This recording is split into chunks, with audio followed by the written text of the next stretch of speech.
বাংলাদেশের একদম উত্তরের সীমান্ত ঘেঁষে মেঘালয়ের পাহাড়ের ছায়ামাখা ধোবাউড়া ও হালুয়াঘাট যেন প্রকৃতির আঁকা এক জীবন্ত কাব্য।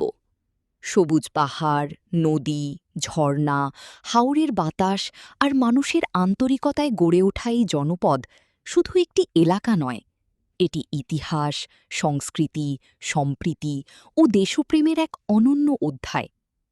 এই অঞ্চলের মানুষ যুগ যুগ ধরে ভিন্ন ধর্ম, ভিন্ন সংস্কৃতি ও ভিন্ন ভাষার মানুষের মাঝে এক অসাধারণ মেলবন্ধন সৃষ্টি করে এসেছে। এখানে মসজিদের আজানের ধ্বনি যেমন শোনা যায়, তেমনি শোনা যায় মন্দিরের ঘণ্টাধ্বনি কিংবা আদিবাসী সংস্কৃতির বাঁশির সুর। সম্প্রীতির এই সুবাতাস যেন মাটির সাথে মিশে আছে।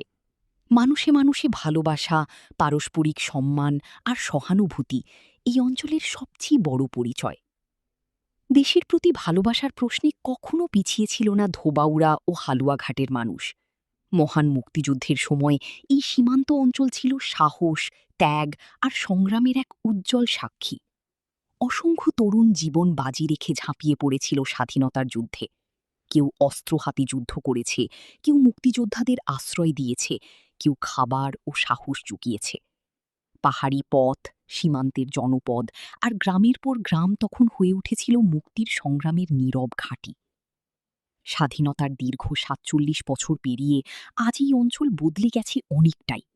শিক্ষা, যোগাযোগ, কৃষি, ব্যবসা বাণিজ্য ও প্রযুক্তির ছোঁয়ায় ধোবাউড়া ও হালুয়াঘাট আজ আরও উন্নত, আরও সম্ভাবনাময়।